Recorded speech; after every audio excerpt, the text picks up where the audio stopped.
I read the Quran from beginning to end twice, and then one day while I was sleeping, I said, what do I believe?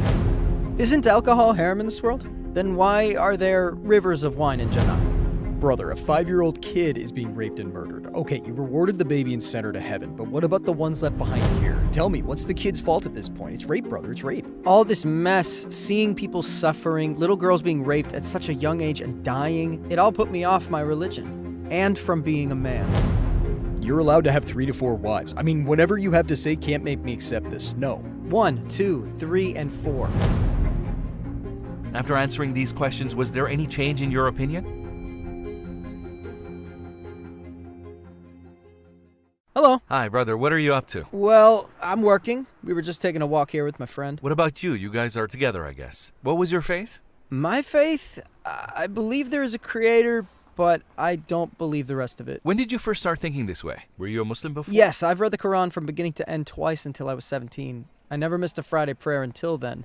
One day, I saw something on the news. On the bottom floor of a 5-floor apartment, there was a family with 3 children, and that building collapsed. 2 kids on the bottom floor died. And then I thought, if we live in a Muslim society, if our God is merciful, then why does he let these kids die like this?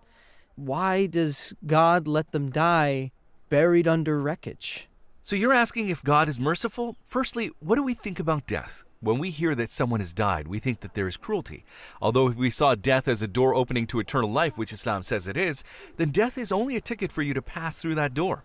When the kid dies, no matter how the kid dies, what happens? The child goes to heaven. What does Allah do to the baby? Rewards him with heaven. Does the kid know about this situation? The child doesn't even know. So in the case of a death that is rewarded with heaven, can we say anything like, why did that kid die, or why did he die horribly? Going to heaven is already a gift for the baby. What about people dying in pain then? Brother, think about your worst nightmare, okay? Think about the worst one. Let's say you feel like that the dream goes on for 80 years. Your most painful dream. Then you wake up after a dream. Aren't you able to forget it with just 1 glass of water? You easily forget. Just like this, let's say we've had a terrible, painful life in this world. Our death might have been seemingly difficult, but we say, if a sad dream that felt as though it lasted 80 years is forgotten with a glass of water, how can the short time of death not be forgotten after going to heaven eternally? How is it not compensated for? How can eternal blessing not make up for it? You know what we're doing? We're looking at things as they seem, superficially. But when you think about it, behind everything you see is a bigger picture. There can be so much more blessing than we see. Brother, a 5-year-old kid is being raped and murdered. Okay, you rewarded the child by gifting heaven, but then the real punishment begins for the ones that are left behind. Who are the ones being punished? The mom and dad. Exactly. The family of the 5-year-old. Of course, they're the ones that suffer. What's the reason behind this child's death? It's rape, brother, it's rape. All this mess, people suffering, little girls being raped at such a young age and dying, it all put me off my religion, plus my manhood, because men are doing these things. The creation of evil is not evil. The act of evil is evil, which means, let's say we invented a knife, okay? Why do we invent the knife? So that people can benefit from it, right? Now, let's say someone used this knife to stab someone and kill them. Can you say, you inventing this knife is evil? No, brother, it's how you used it which is evil. Correct? And I'm saying it's not evil for Allah to create something. For example, He created a man and He created free will and created compatibility with the opposite sex. He created sexuality. He created sexual intercourse. God's creation of man, His will, giving him power and giving this desire is not evil. The way you use this to direct it to something immoral is evil. Just because someone used it with cruelty, because someone came and stabbed someone with that knife, you can't say that God is evil here. If we talk about the weight of that family's burden, as we said, everyone is in a test. Some people are in a test of patience, some in the test of gratitude, and some of them are in various trials about family matters. The purpose of the existence of this world is to test people with these feelings and trials. But like we said, even when you wake up from a dream that you feel has been going on for years, if a glass of water erases all your pain, when we wake up in heaven, all the pain we suffered in the world will be erased too. Let's say a doctor harms 1,000 patients in the operating room. Now, are we vilifying medical science here? No. We do when it's necessary. No, I mean, we are slandering medical science and medical books. No, not the books. It's the doctor's fault, isn't it?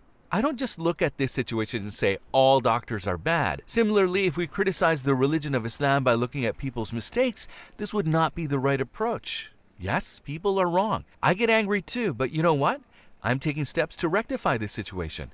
What matters is what steps you and we take to fix these evil doings. We run around to find out how to inform people. Otherwise, if we become like the man who turns away from medical books, then we would not be of any use, nor would we have taken the right approach. Yes, there are deaths, but as we said, the acquisition of evil is evil, but the creation of evil is not evil. For example, because God gave you free will, you can inform people about doing good, right? Because God has made us human and gave us will. Since God gives us such blessings, we can provide people with something in return and inform them in the direction of kindness. Can we call this evil? God giving us this ability? No, we can't. No, we can't. Now, a person comes and goes and uses this blessing given by Allah to kill and injure people. So our concern should be, how will we reach out to these people? And how will we deliver accurate information to them? Otherwise, as we said, if we directly associate this with Islam, we would be at odds with the knowledge of the Quran. Doesn't the Quran say the opposite? The Quran says the opposite.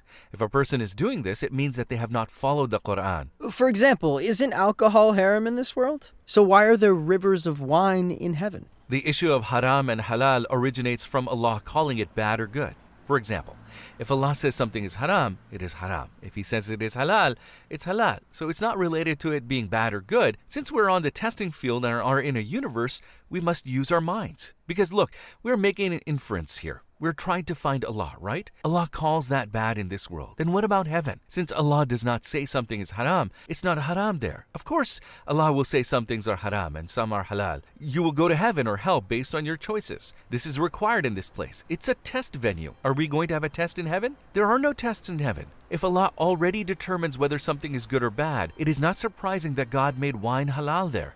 Right? You will no longer be in a trial. You can have 3 to 4 wives, no matter what you say to me, brother. No matter what rule of God or whatever you explain, I cannot accept it. You can actually love someone else after one relationship ends, but 1, 2, 3, and 4. Does the Quran require polygamy? No. In the verse it says, you can marry up to 4, so it doesn't make it compulsory. It sets a limit of 4. And He says, but if you fear that you will not be fair, then marry only 1. Do you know what it says in the other verse? And you will never be able to be fair in feeling between wives, even if you should strive to do so. So what is it that the Quran is saying? The Quran tells you to marry 1.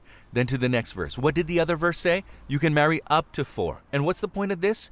Brother, the Quran is a universal book. If such a situation occurs due to the circumstances, man is given this opportunity. Like what? World wars are breaking out, right? Who dies in world wars? Men or women? Usually men. Men are dying. What happens when men die? The women to men ratio increases. With polygamy being permissible in the Quran, the family concept can continue. What did the Quran say? You can marry up to 4? The Quran already supports monogamy, but if circumstances require it, like in the case of a war, there's a limit of up to 4 women. So it's not forbidden, and so that people can start a family, and so they can return to normality again. In other words, we should not forget that the Quran is universal. The religion of Islam and the Quran is suitable for and applies to every period, every circumstance and event. We spoke, trying to find answers together, talked about verses of the Quran, etc. After answering these questions, has there been a change in your mind? Just one thing.